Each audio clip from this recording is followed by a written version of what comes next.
There's also one from New Zealand. Now, along with the cards, the poems, and the thousands of flowers, millions of dollars are also being raised through GoFundMe.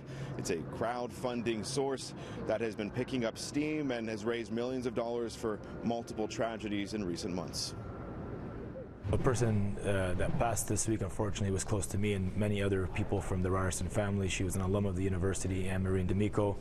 People came together quite quickly, and they were able to organize a quick crowdfunder with the GoFundMe page to give her and her family some support. The official Toronto Strong page has raised more than $1.5 million. Vegas Strong has raised north of $11 million, and the funds for Humboldt Broncos has raised $15 million, 90% of which was donated by Canadians, according to GoFundMe. It's a crowdfunding surge that has brought out some of the best in humanity when it comes to financial support in the face of devastation. Startup insiders believe this could just be the beginning for the world's largest social fundraising platform. The most exciting thing about tech and where we are today is that I say we're at a peak, but this peak is really chapter one of a pretty massive book. Like anything, you need to be careful, though, where you're giving your money to. Unfortunately, when there are tragedies, sometimes people try to profit off that. Yeah, it's no different than any traditional means of charity right now as well, right? When I'm giving money to a charity today, I want to make sure that I'm giving it to a trusted source. Does something of this size, of this nature, of this power spell the end to some traditional charities and organizations? It could, but at the same time, you know, if I'm looking at a lot of charities as well that are leveraging these kind of platforms to support their organizations today as well. So some people are jumping on the bandwagon. Welcome to GoFundMe. GoFundMe began back in May of 2010. Mainly, it was used to help crowdsource cash for medical expenses in the U.S. Today, more than 50 million people have donated roughly $5 billion. A 5% service fee used to go to GoFundMe, but as of November 2017, the service is now free in Canada and the U.S. Today, we spoke on the phone with the tech company's CEO, who was adamant that user trust is paramount. When money comes in to GoFundMe and you're raising money on behalf of someone else, that person is the only person who can withdraw the funds.